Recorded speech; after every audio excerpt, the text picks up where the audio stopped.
The auctioneer's voice was as thin and sharp as the Montana wind, cutting across the town square with practiced indifference. $5. Do I hear $5 for the indenture of 2 healthy girls? Strong backs for farm work, quick hands for a kitchen. A bargain for any God-fearing household. On the raw timber of the platform, 10-year-old Lily squeezed her sister's hand so tightly her own knuckles were white.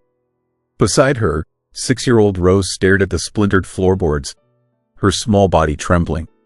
She clutched a headless rag doll to her chest, the one thing she'd been allowed to keep.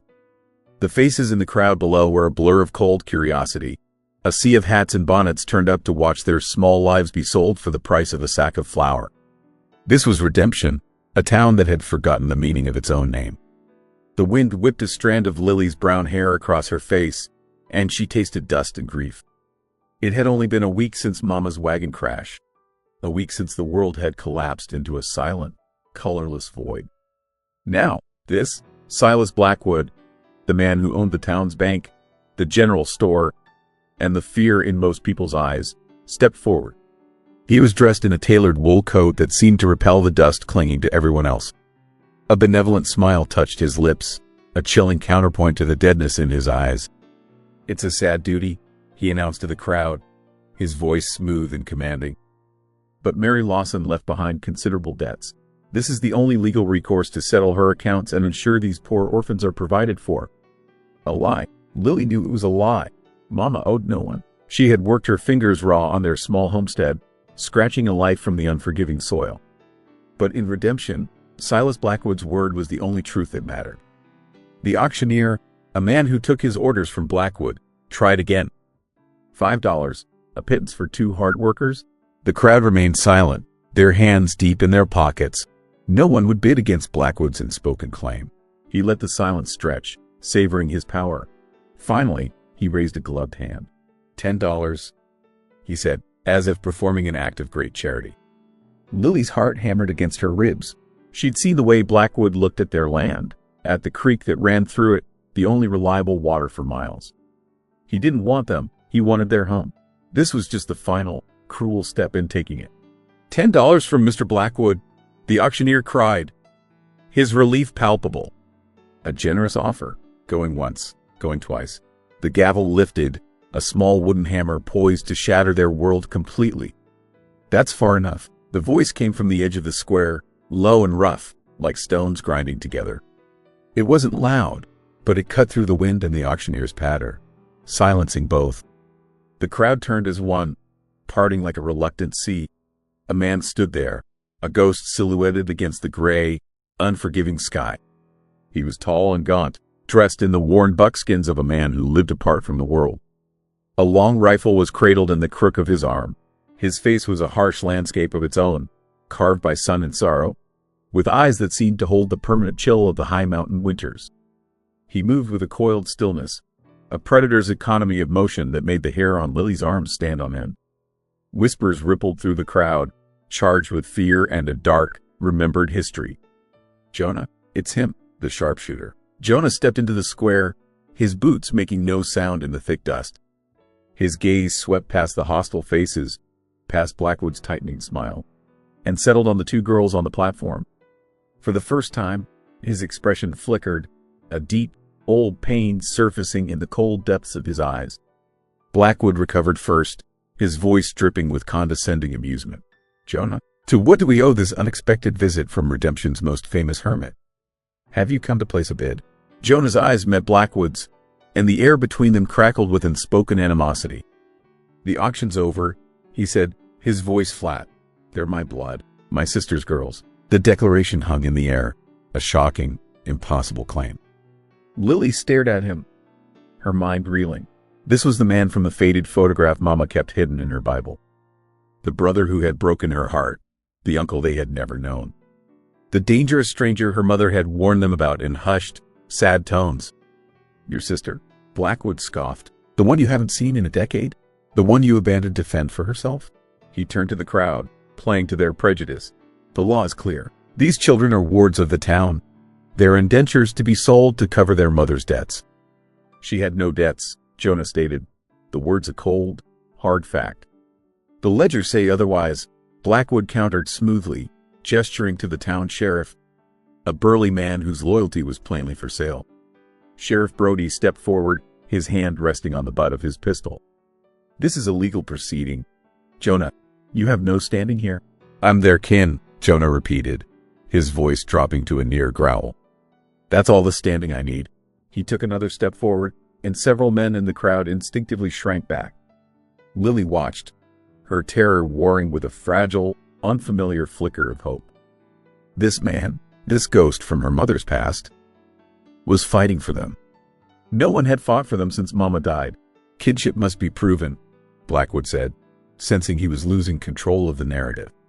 "As must fitness. A man with your reputation." He let the sentence hang, the unspoken accusation of killer echoing in the silence. "The town cannot in good conscience release these innocent girls into your care without a formal hearing." Jonah's jaw tightened, a muscle jumping in his cheek. He knew he was trapped. In this town, Blackwood's law was the only one that mattered. He couldn't fight them all.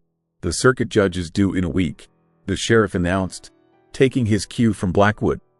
He could decide the matter of guardianship then. Until that time, the girls will be cared for at the church orphanage, under the town's protection. It was a small victory, but a bitter one. The sale was stopped, but they were still prisoners. Lily felt her fragile hope with her. In a week, Blackwood would find a way to make the judge see things his way. Nothing would change. "Take them," the sheriff ordered two of his deputies. The men moved toward the platform. Rose let out a small, terrified whimper and buried her face in Lily's side. As the deputies reached for them, Lily looked past their impassive faces, her gaze locking with Jonah's. She poured all of her anger, her grief, and her sense of betrayal into that one look. "Where were you when she needed you?" Jonah flinched as if she had struck him. He watched, helpless, as his nieces were led away. Two small, lonely figures swallowed by the hostile town. The crowd began to disperse, casting final, wary glances at the mountain man who stood alone in the square. The wind picked up, swirling dust around his feet. He hadn't saved them. He had only bought them 7 days. 7 days to fight a town that hated him, to win the trust of 2 children who saw him as a monster, and to uncover the truth of his sister's death. He looked up at the cold, gray sky, the sharpshooter's eyes narrowing as he calculated the odds. They were impossible. He had never faced worse. But as he stood there, a solitary, defiant ghost in the heart of redemption, Jonah knew he wouldn't run this time. He couldn't. The fight for his own soul had just begun. The smell of the livery stable was honest. Hay, horse, and sweat. It was the smell of hard work, a scent Jonah hadn't realized he'd missed.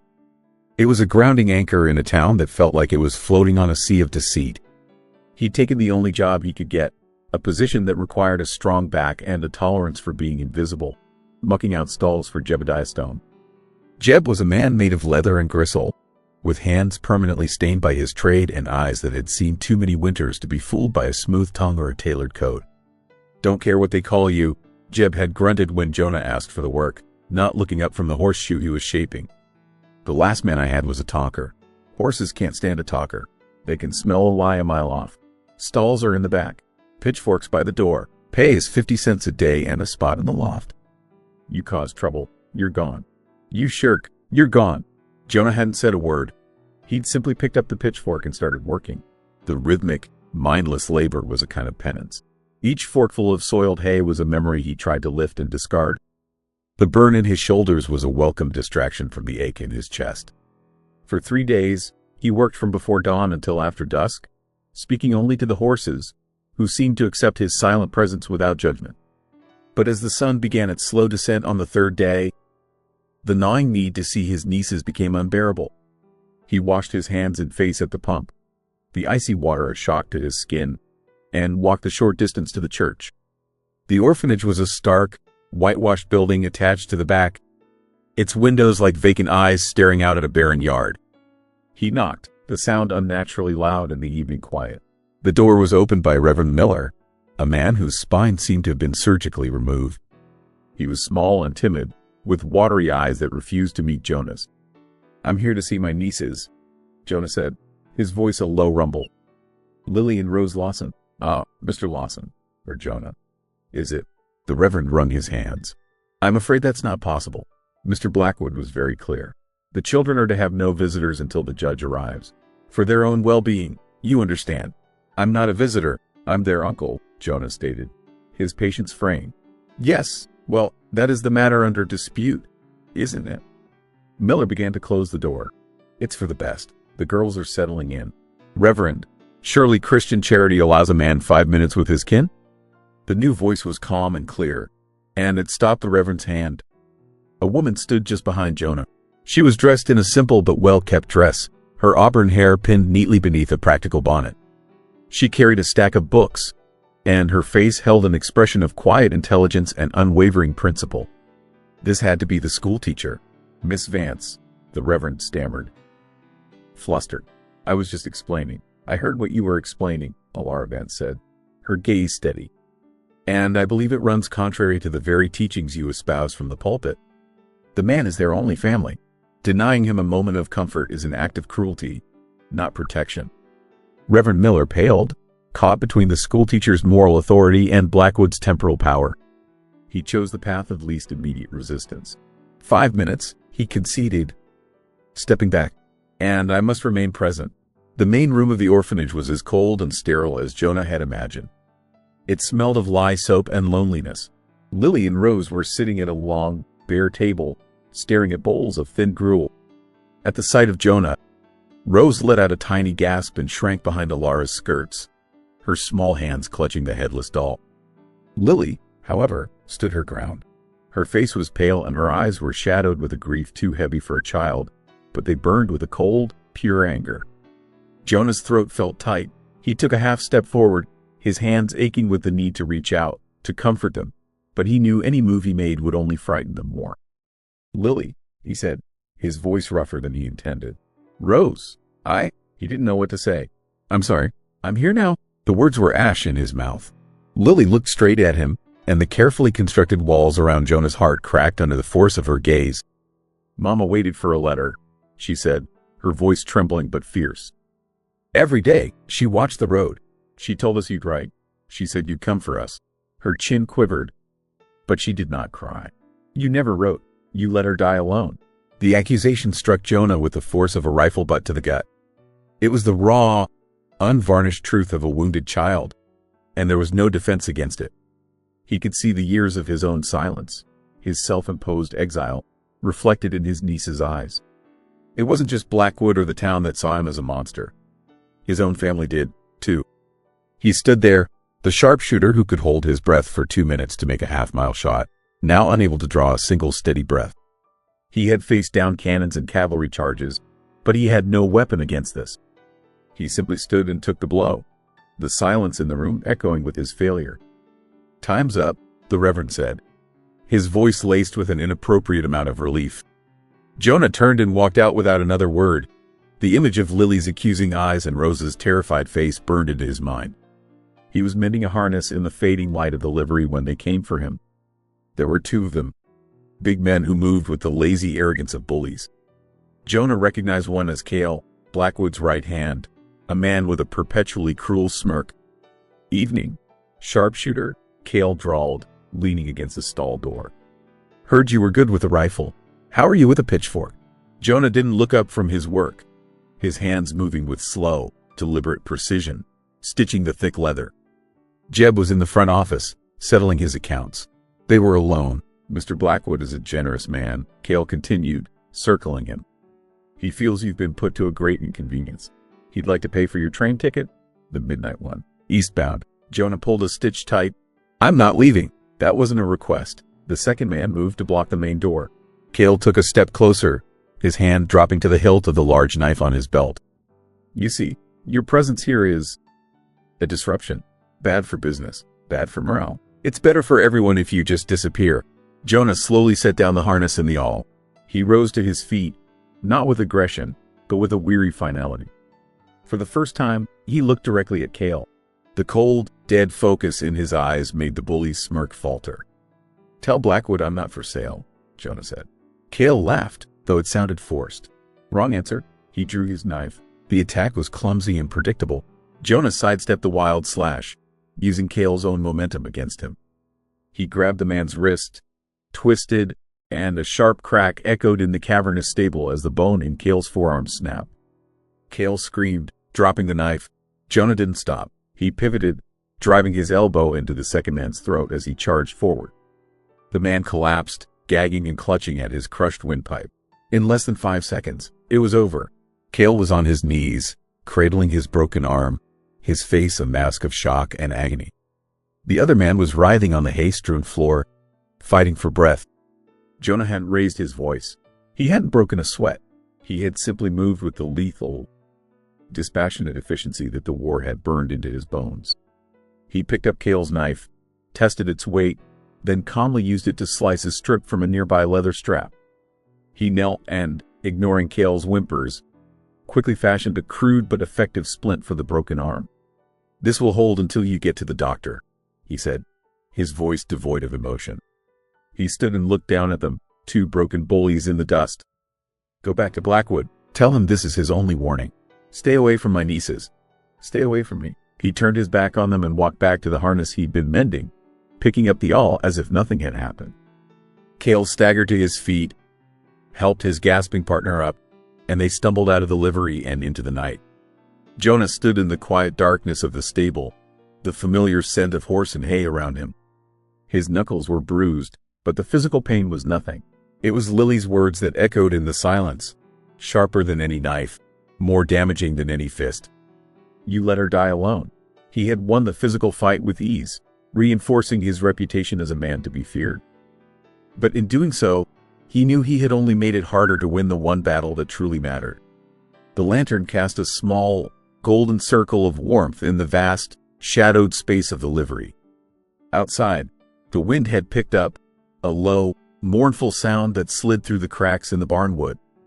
Jonah sat on an overturned crate, oiling a bridle with slow, methodical strokes. The familiar task was a small anchor in the chaos of his thoughts, but it couldn't keep the image of Lily's face at bay. "You let her die alone." A soft footstep on the threshold made him look up. Alara Vance stood there, holding a lantern of her own, the light illuminating the determined set of her jaw. In her other hand, she carried a small, leather-bound box, its surface scarred with age. "I apologize for the late hour," she said, her voice quiet but firm. "But I don't imagine either of us is sleeping well." Jonah rose slowly, his weary suspicion a constant guard. "What is it, Miss Vance?" "Something you need to see. Something you need to hear." She stepped inside, placing her lantern on a hay bale. "Mary, your sister, she was my friend. My closest friend in this town. A week before she died, she gave me this."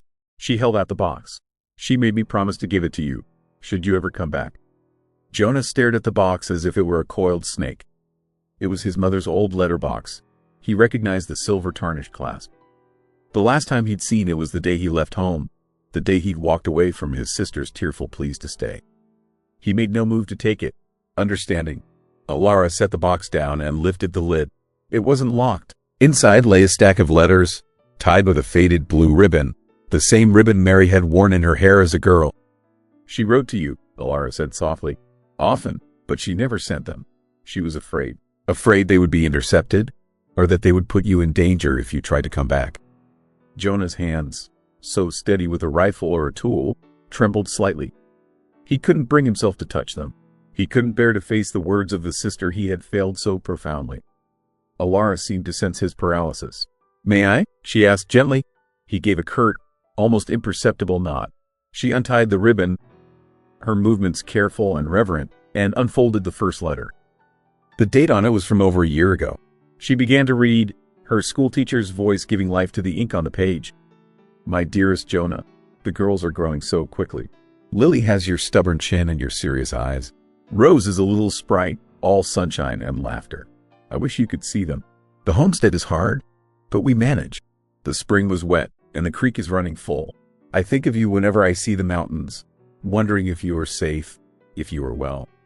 Jonah closed his eyes, the simple, loving words a torment.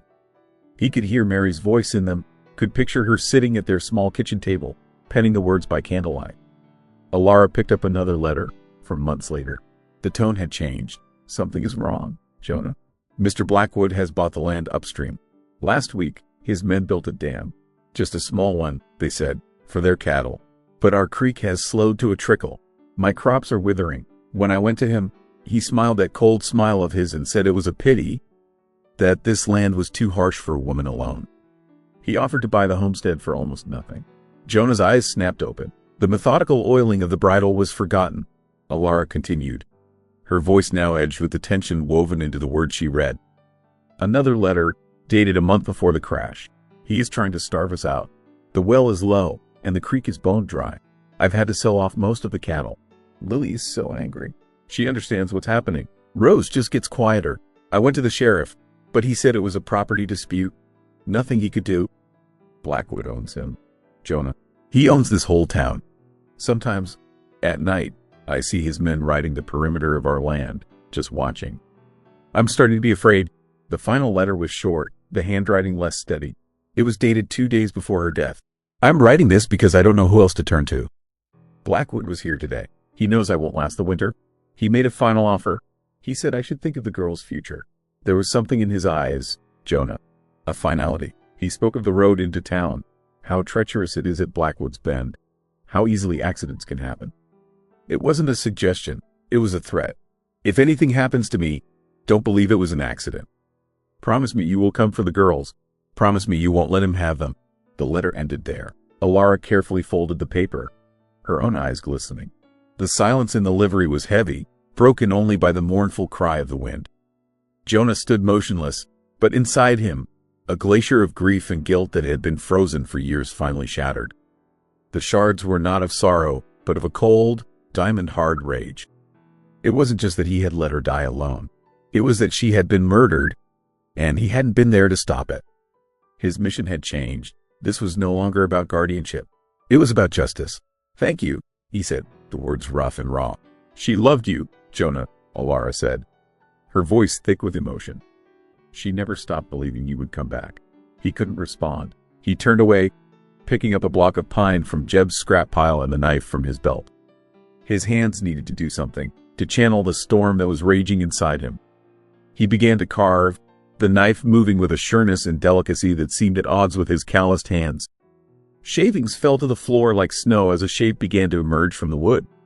Alara watched him, recognizing the act for what it was, a silent communion with his grief. What will you do? She asked after a time. He won't have them, Jonah said without looking up. And he won't have her land. I'm going to prove what he did. How? His word against a dead woman's letter? She mentioned a bend in the road. He said, his focus entirely on the wood taking shape beneath his knife. Accidents leave signs. So do murders. He worked for nearly an hour in silence. When he was finished, he held in his palm a small, perfectly rendered meadowlark, its head cocked as if in song. He remembered carving one just like it for Mary when they were children. He held it out to Alara. For Rose, he said. Will you give it to her? Of course. She took the small bird, its smooth surface still warm from his hands. It was a peace offering, a promise, the first step in rebuilding a bridge that had long ago crumbled into ruin. Alara left the letters with him, a trust he had yet to earn but that she offered freely. Long after she was gone, Jonah stood in the darkness of the livery, the faint scent of Alara's lavender soap a strange and gentle counterpoint to the smell of hay and horse. He looked at the letters, his sister's voice still echoing in his ears, and felt the weight of his new purpose settle over him. Before returning to his loft, he walked through the sleeping town and up the desolate, windswept hill that overlooked the valley. The cemetery was a lonely place of leaning stones and frozen earth. He found her grave easily, a simple wooden cross bearing her name, Mary Lawson. Beloved mother. He knelt in the snow, the cold seeping through the knees of his worn trousers. He didn't speak. He didn't pray. He simply kept vigil, a silent promise passing from the living to the dead under the cold, indifferent light of the stars. The sharpshooter had a new target, and this time he would not miss. The clean, cold light of morning brought with it the dirty business of the law. Jonah was forking fresh hay into a stall when Sheriff Brody and a pimply-faced deputy entered the livery, their boots loud on the packed earth floor. Brody held a piece of paper in his hand, a warrant, its purpose as clear as the badge on his chest. Jonah, the sheriff said, foregoing any pretense of a last name. You're under arrest. Assault. Jonah slowly finished his task, placed the pitchfork carefully against the wall. and turned to face them. He wasn't surprised. This was Blackwood's next move, a predictable jab to test his defenses. He knew that to resist was to be shot, to comply was to be caged. He raised his hands in a gesture of weary surrender. On whose complaint? Cale Horton and Jim Briggs, Brody answered, the deputy fumbling with a pair of iron cuffs. Sworn statements. Said you attacked them without provocation. That's a damned lie. Jeb's voice boomed from the front office. The livery owner emerged, wiping grease from his hands with a rag, his face set in a thunderous scowl. I was here. I saw the whole thing. Cale pulled a knife. Jonah defended himself. The sheriff hesitated, his gaze flicking between Jeb's unshakable glower and Jonah's impassive face. Your word against theirs, Jeb. Is my word not good enough? Another voice, clear and steady, joined the confrontation. Alara Vance stood at the main entrance, a basket of freshly baked bread in her hands, an offering for the girls that now served as her reason for being there. I was just outside, Sheriff. I heard Mr. Horton threaten him. I saw him draw his weapon. Brody was now caught. Jebediah Stone was a stubborn but respected business owner. Alara Vance was the town's beloved schoolteacher, a woman whose integrity was beyond question. Their combined testimony against two of Blackwood's known thugs created a legal stalemate. The sheriff, a man who followed power but feared public opinion, found himself on treacherous ground. Two witnesses, he grumbled, his frustration evident. He looked at the warrant in his hand, then back at Jonah. This changes things. He crumpled the paper in his fist. But you watch your step, Jonah. You're on thin ice in this town. He turned and left, the deputy scurrying after him like a nervous colt. The immediate threat had passed. Jonah lowered his hands, a silent nod of gratitude to his two defenders. Blackwood won't stop, Jeb said, spitting a stream of tobacco juice into the dust. He'll find another way. Then we need to find our own way first, Alara said, her eyes meeting Jonah's. She set the breadbasket down. We need more than Mary's letters. We need proof. Jonah knew she was right. Blackwood's Bend, he said. The ravine where Mary's wagon had crashed was a scar on the landscape, a place of twisted rock and skeletal pines. The wind funneled through it with a low, hungry moan. Alara led him to the edge, her face pale as she pointed to the spot below where the wreckage had been found. The sheriff said she lost control on the ice, she said quietly. The wagon went over, threw her clear. Jonah didn't answer. He was already reading the scene. His eyes, trained to see the subtle signs of an enemy's passage, scanned the terrain. He moved with a hunter's grace, making his way down the treacherous slope. Alara watched from above, a lone figure clutching her shawl against the biting wind. He found the wagon's path easily. The broken saplings, the deep ruts in the frozen earth where the wheels had slid. But something was wrong. His gaze traced the line of the descent, then moved to a large granite boulder that jutted out from the cliff face about 10 feet above the final resting place of the wagon. He ran his hand over the rock's cold surface. There, half hidden by lichen, was a deep, unnatural gouge in the stone. It wasn't a mark from the wagon. It was a single, powerful point of impact. He scraped at it with his knife, the metal ringing against the rock. It felt like the mark a rifle butt would make, a heavy, deliberate blow. His eyes narrowed. From here, a man could hide, wait. A man could strike a passing horse, sending it in the wagon into the ravine below. He crouched, his gaze sweeping the frozen ground with a sharpshooter's intensity, searching for the small, the overlooked, the out of place. It took him 10 minutes. 10 minutes of methodical scanning before he saw it, a tiny glint of silver half buried in the pine needles at the base of the boulder. He dug it out with his fingertips. It was a cufflink, ornate and heavy, crafted from silver in the shape of a coiled snake. It was the kind of flashy, expensive trinket a man like Cale Horton would wear, not a simple homesteader like his sister. He closed his fist around the cold metal, the last piece of the physical puzzle clicking into place. Cale had been here. He climbed back up to Alara, his face a grim mask. He opened his palm, showing her the cufflink. This belonged to anyone, you know. Alara gasped, her hand flying to her mouth. Cale, he wears them on his Sunday coat. He boasts they were a gift from Mr. Blackwood. They had their proof. Cale was at the scene. But it was still circumstantial. It didn't prove murder. For that, they needed one more piece. The doctor's office was a small, cluttered room that smelled of stale whiskey and defeat.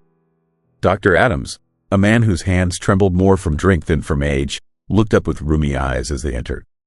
Jonah, Miss Vance. What can I? I'm not looking for trouble. We're not here to make trouble, Doctor, Jonah said, his voice quiet but carrying an undeniable weight. He placed the silver cufflink on the dusty desk. We found this at the site of my sister's crash. The doctor stared at the object, his face growing paler.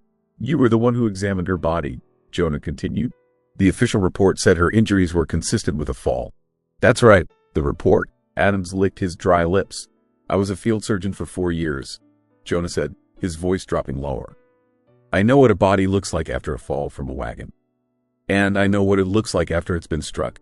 There's a difference, isn't there, Doctor? Alara stepped forward, her expression one of compassion, not accusation. Dr. Adams, Mary was your friend as well as your patient. We just want the truth. The old doctor seemed to crumble under the weight of their quiet certainty. He let out a long, shuddering sigh and reached for the bottle he kept in his desk drawer. With a trembling hand, he poured himself a drink and downed it in one gulp. Blackwood was here, he finally whispered, not looking at them.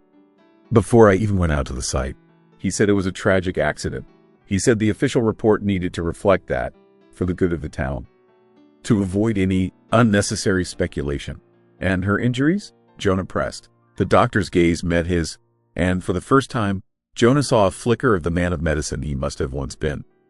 He unlocked a small cabinet and removed a personal ledger, its pages filled with a spidery script.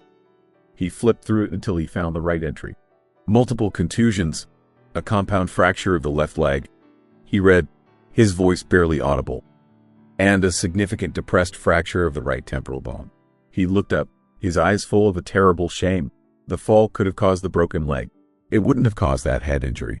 Not like that. It was a blow, a powerful one, from a blunt object. He had hidden the truth. He had bowed to Blackwood's pressure. Another soul corrupted by the fear that held redemption in its grip. They left the office with the doctor's whispered confession hanging in the air between them. They had the what and the how. They had the man who was there. But the doctor was too terrified to testify. Cale would deny everything, and Blackwood would remain untouchable, a spider at the center of a web of fear. The judge was arriving in 2 days.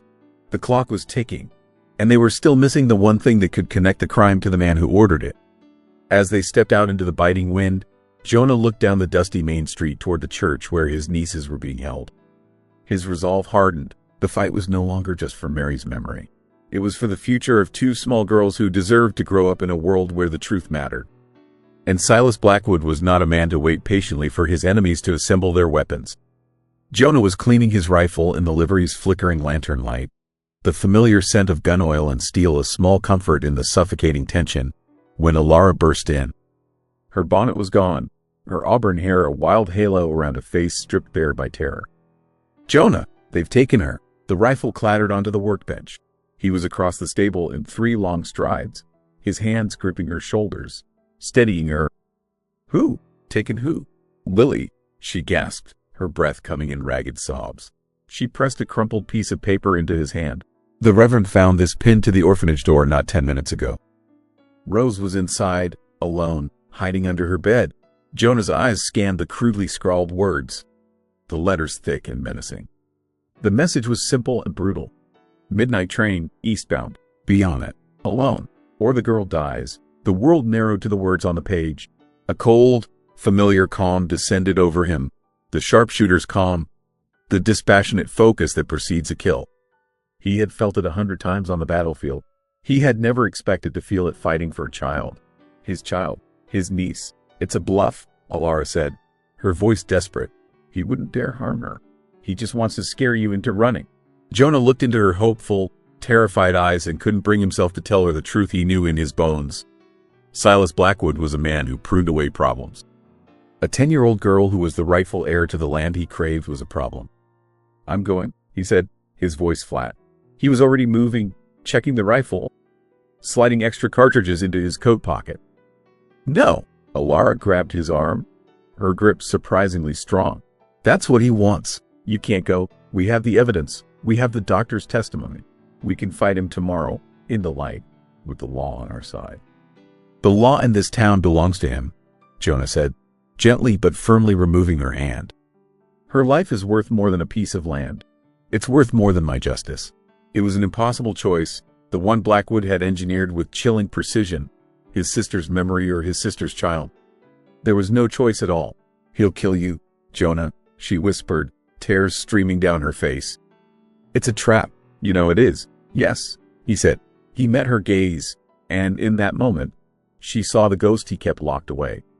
The soldier, the killer, the man who understood the grim calculus of violence. But it's the only chance she has. He left her then, a lone, heartbroken figure in the lantern light. He moved through the back alleys of redemption, a shadow among shadows. He wasn't heading for the train station. The note had been an ultimatum, but it was also an invitation. An invitation to a final, decisive confrontation.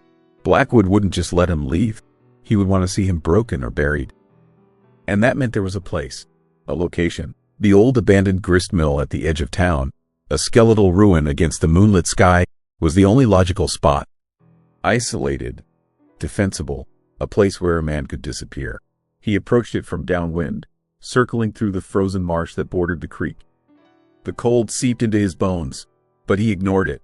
His mind was a map of the mill's layout, a memory from his first days in town when he'd scouted every potential hiding place and ambush point. He was not the prey. He was the hunter. He found them on the second floor, in the main grinding room, where a massive, silent millstone stood like a pagan altar. Cale and the other thug, Jim Briggs, were playing cards on an overturned barrel. Lily was tied to a chair in the corner, a dirty gag silencing her cries. Her eyes, wide with terror, met his in the sliver of moonlight piercing a grimy window. "Right on time, sharpshooter," Cale drawled, not bothering to look up from his cards. He'd won the last hand and was enjoying his moment. "Come to say your goodbyes?" Jonah stepped into the room, his hands held open and away from his rifle, which he'd left hidden outside. "Let her go, Cale. This is between me and Blackwood." "Oh, it is," Cale chuckled, revealing a row of yellowed teeth. "And he wants to make sure you understand the terms." He stood, drawing the big knife from his belt. Briggs rose with him, pulling a heavy pistol. "The terms are, you die here, and the girl watches. Then we put you both on the train tracks. A tragic accident. The whole town will mourn." Jonah's gaze flickered to Lily. Her small body was shaking violently. He needed a distraction. An opening. It came from the most unexpected source. Lily, in her terror, began to cough. At first, it was small and feigned, a child's desperate ploy. But the dust in the old mill was thick, and the cold air was sharp. The faint cough turned into a real, racking spasm. She choked, her face turning red, her body convulsing against the ropes. For a single, fatal second, both men turned toward the sound, their attention diverted by the unexpected complication. It was the only second Jonah needed. He moved, not with rage, but with a chilling, fluid grace. He lunged forward, grabbing a handful of flour dust from a split sack on the floor and flinging it into Briggs's face.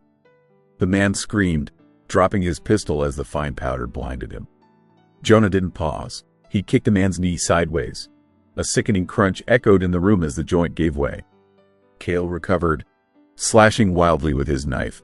Jonah ducked under the blade, his body a coiled spring. He drove the heel of his hand up under Cale's nose, snapping his head back with a sharp crack of cartilage. As Cale staggered, blinded by pain and tears, Jonah slammed a heavy-grained scoop into the back of his knee, buckling the leg. Both men were down, one screaming, one gasping, but they were alive. A broken arm was a message. A broken leg was a statement. A dead man was a ghost he would have to carry forever. He already had too many ghosts. He was at Lily's side in an instant, cutting the ropes with Cale's own knife. The moment she was free, the tough, angry facade she had maintained for weeks finally shattered. She launched herself at him, her small arms wrapping around his neck, her face buried in his rough coat. She sobbed, deep, wrenching sobs of terror and relief that shook her entire body. "You came back," she cried, the words muffled against his chest. "You came back for me." Jonah froze, his hands hovering uncertainly before settling on her back. He held her, a fierce, protective embrace that was entirely new to him. This was not the grip of a soldier on his rifle or a loner on his grief. This was the hold of a family. "I'll always come back for you," he said, his voice thick with an emotion he couldn't name. He could feel the last wall between them, the one built of his own failure and her justified anger, crumble into dust. She wasn't just his sister's child anymore. She was his. He lifted her into his arms, her small weight a precious, terrifying burden.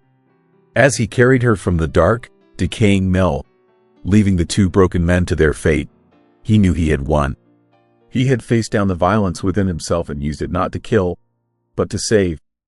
But as they stepped out into the cold, clear moonlight, another, more terrible thought struck him. He had just brutally assaulted two men. He had a witness. The judge was arriving tomorrow. Blackwood no longer needed lies or conspiracies to destroy him. Jonah had just handed him the truth on a silver platter. The redemption town hall was packed, the air thick with the smell of wet wool, nervous sweat, and the suffocating weight of judgment. Every bench was filled. Men and women who had watched Jonah with fear and suspicion for a week now sat as his jury. Judge Alistair Ford, an imposing man with a beard like a snowdrift and eyes that missed nothing, presided from a makeshift bench at the front of the room. He radiated an unyielding impartiality that was a foreign concept in Blackwood's town.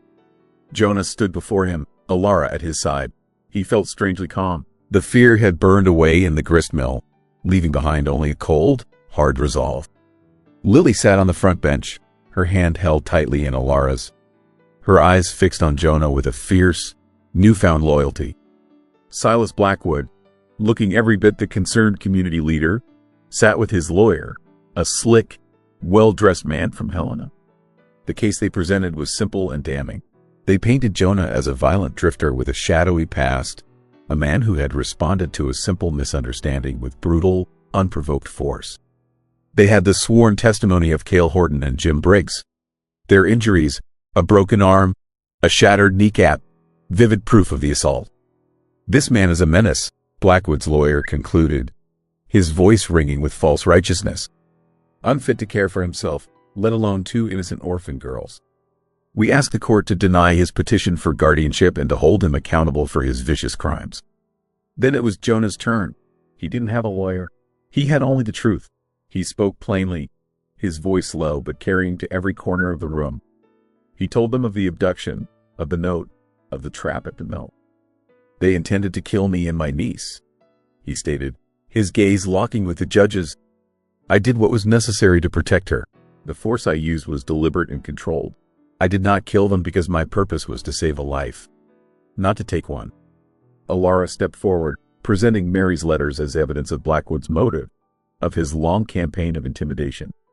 She spoke of the silver cufflink found at the crash site. She called Dr. Adams, who, fortified by a shot of courage from his own flask and the silent support of Alara, shakily corroborated that Mary's head injury was not consistent with a fall. The evidence was compelling, a tapestry of greed and probable murder. But as Blackwood's lawyer was quick to point out, it was all circumstantial.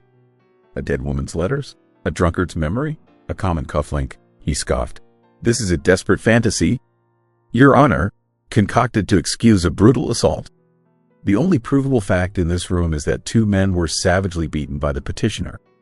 Judge Ford listened to it all, his expression unreadable.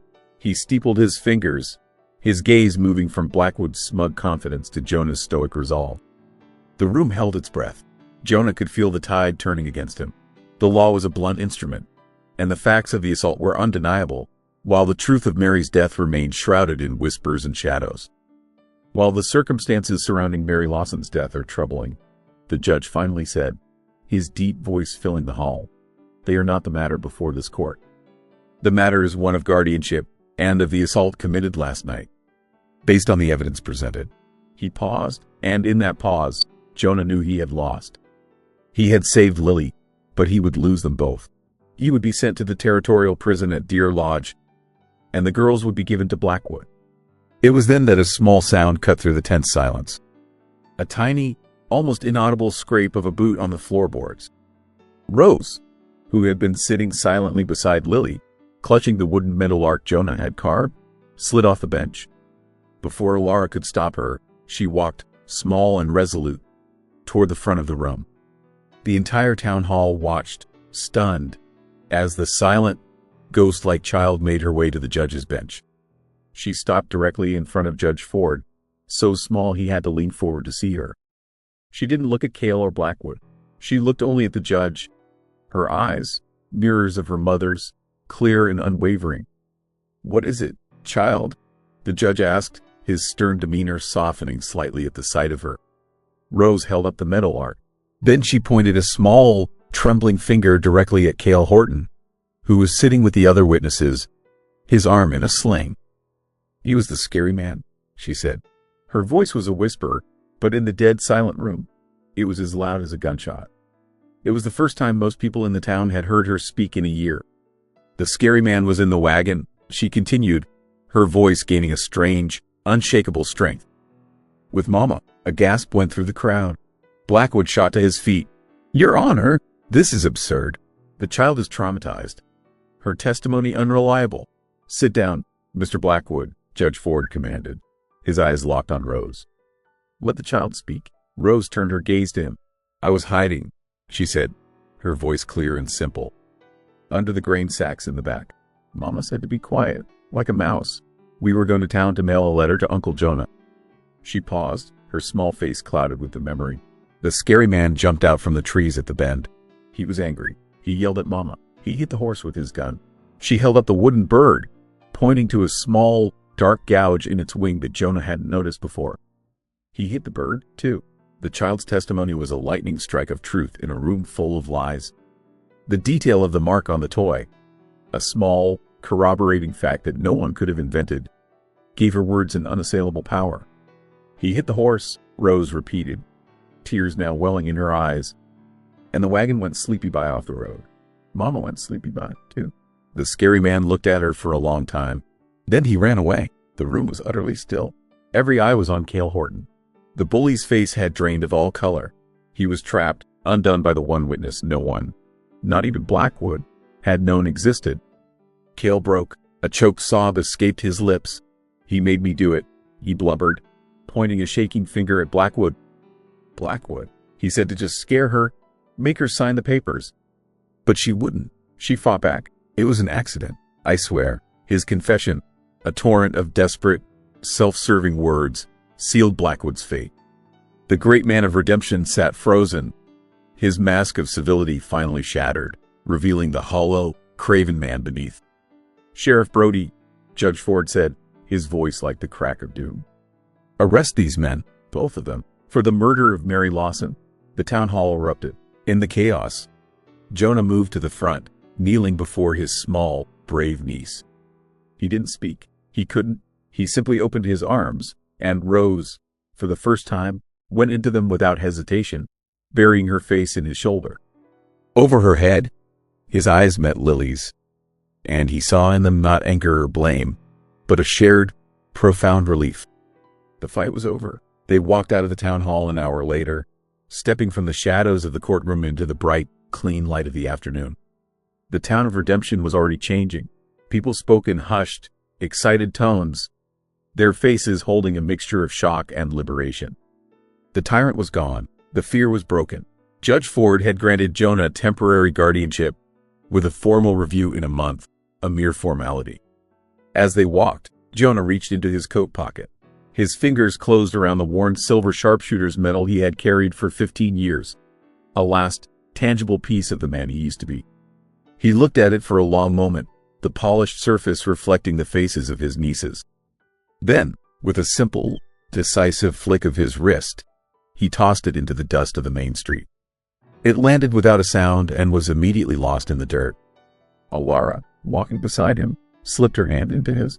It felt right, natural. "What now, Uncle Jonah?" Lily asked, looking up at him, the title no longer an accusation but a simple statement of fact. Jonah looked at the faces of his new family. Alara, his unexpected, courageous ally. Lily, his fierce, loyal niece. And Rose, the small, silent girl who had found her voice and saved them all. He looked toward the mountains, no longer a refuge for a ghost, but a backdrop to a new life. "Now," he said, his own voice sounding unfamiliar, lighter. "Now, we go home."